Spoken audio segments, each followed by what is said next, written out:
85% of senior independent consultants I know got their first contract from someone they already knew when they decided to go independent.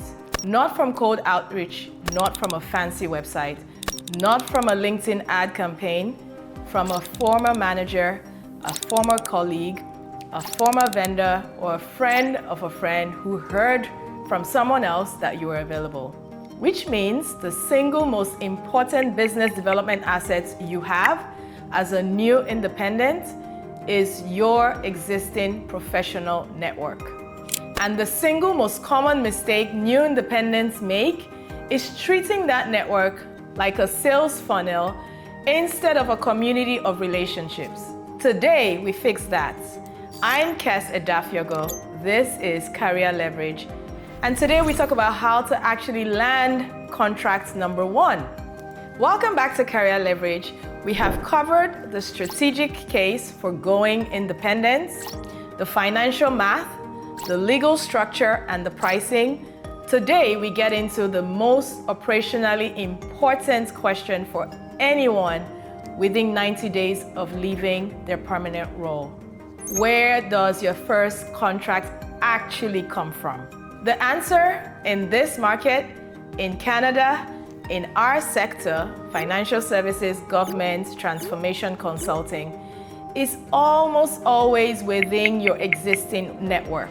Today's episode is about how to activate that network deliberately, professionally, and in a way that does not damage relationships you have spent 15 years, 20 years building. 3 things to cover. 1 is a 6-month runaway and what you should be doing now even if you haven't given your notice. 2 is the 4 conversations that produce most first contracts. And 3, the introduction script and the referral mechanics. Let's get into it. Here's the first principle of network-based business development for independents. The work you do 6 months before you leave your job is more important than the work you do 6 months after. Why? Because your network does not pivot quickly. People you have not spoken to in 2 years do not suddenly start sending you contract opportunities on day 1. They need to be re-engaged, rewarmed, and reintroduced to your current professional identity. That takes time. If you wait until the day after you give your notice, you are starting the work from a cold base. So if you are 6 to 12 months out from going independent, here's what to do. Starting today, first, audit your network. Make a list of every senior person you have ever worked with within the last 10 years. These are managers, colleagues, vendors, clients, mentors. Don't filter, just put a list. You'll probably end up with somewhere between 100 and 300 names. That's fine. Second, segment that list. Tier 1 are people who could directly hire you or refer you tomorrow. Tier 2 are people who are well connected in your sector but may not have direct hiring authority. Tier 3 are everyone else. Third, start reaching out, gently with no ask.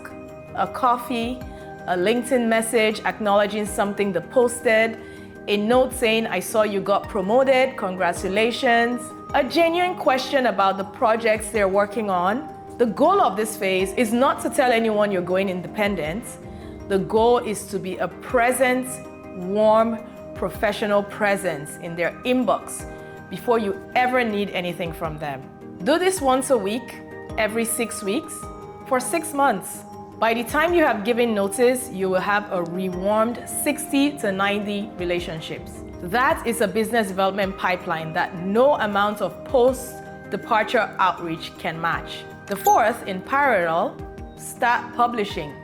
LinkedIn posts, articles, a short newsletter, something that demonstrates what you know and what you care about professionally. 2 to 3 posts a week. You don't need to go viral. You only need your network to see you in their feed as a credible expert, so that when they think about who to call for a piece of work, your name is already at the top of their mind. The compound interest on this is enormous. Once you're within 60 days of departure, your network outreach starts to shift. You move from warming relationships to actively producing opportunities. There are 4 conversations that produce most first contracts. Conversation 1, the past manager. The person who managed you in previous role or 2 roles ago. They know your work, they have hiring authority, and they have existing relationships with you. The opening line should be direct. I'm starting an independent practice next month, focusing on X. I wanted you to be among the first people to know. If you ever have a project that needs that kind of work that I do, I'd love to be on your list. Do not ask for a contract. Tell them you exist in your new form and put the request on a future tense. Conversation 2. The past colleague who moved to another firm. The peer who left 2 years ago who is now at a different bank or different institution, in a different department, in a similar or more senior role. They are often in a position to refer you internally. Same script as above with the addition of, and if there's anyone on your side who might be running a relevant program, I'd really appreciate an introduction. Quick pause. Everything we're covering in the show is the free version of a much bigger map. The Executive Edge course is that full map, from positioning and pricing to landing your first paying client here in Canada. If you're serious about making the jump, the link is in the description. Let's get back to it. Conversation number 3, the vendor or consultant who has worked with you. People at the prime vendor firms such as Deloitte, KPMG, BDO, the boutiques, they're constantly placing senior consultants, and they remember the senior client people they enjoyed working with. So reach out to them and say, I'm now independent and available for engagements. If you have placements that suit my profile, I'd love to be on your bench. Most prime vendors maintain rosters of independents they can quickly deploy. So get on those rosters early. Conversation 4, the warm referrer. This is a senior person who isn't a direct client, but is exceptionally well connected. The kind of person who knows everyone in a particular sector. The script here is different. I'm not asking you for work, I'm asking for your perspective. Where do you see the demand right now?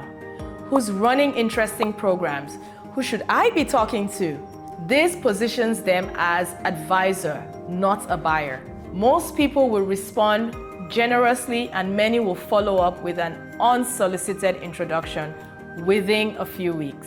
Now let's talk about referrals specifically, because this is where most contracts actually come from and where most consultants fumble that handoff. When someone offers to introduce you to a potential client, you need 3 things ready immediately.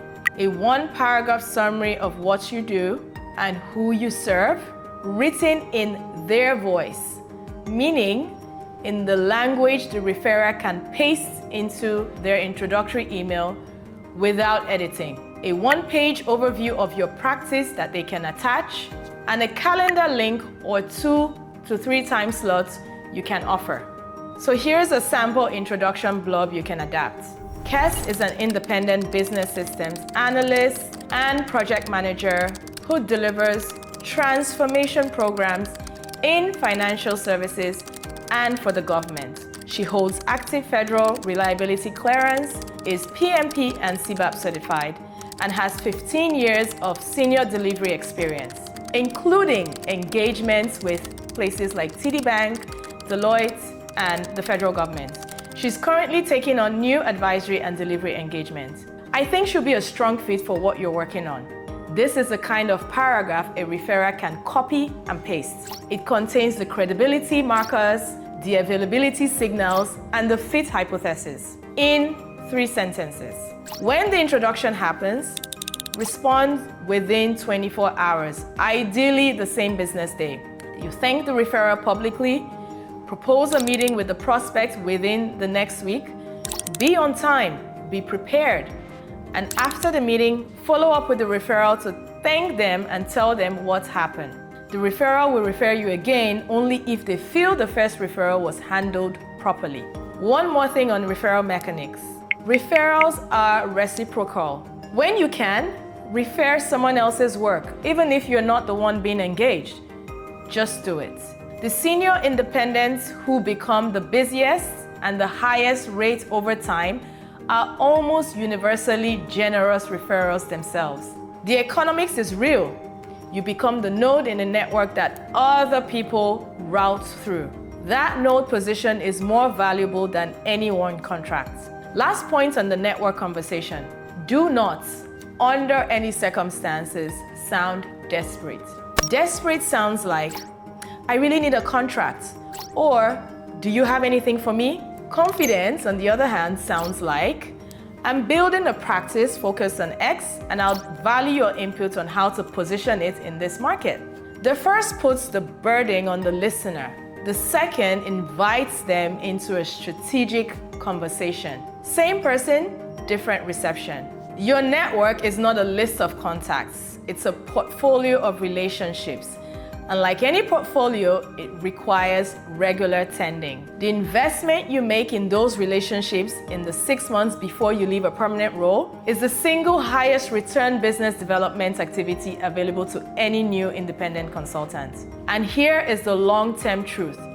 The relationships you build, warm, and steward in the first 18 months will produce contracts for the next 10 years. Believe it. The independent consultants I know who are billing at the top of their market and have wait lists are not people who did clever marketing campaigns. They are people who treated every professional relationship as a long-term asset, and the ones who showed up consistently and generously for years. Show notes in this episode will include a network outreach worksheet and a referral blurb template you can adapt. Do not reinvent these, just use them and adjust the language to your voice. And start using them this week. If you're within 6 months of going independent and want a thoughtful sense check on your outreach plan, again, feel free to message me on LinkedIn. Tell me where you are at, what your sector is, and I'll respond to your questions. In the next episode, we get into one of the 2 specific corners of the Canadian consulting market that I know best. How federal government procurement actually works for independents. The vehicles, the primes, and how to get on that list. That will be on episode 6. I'm Kes Edafiogo. This has been Career Leverage.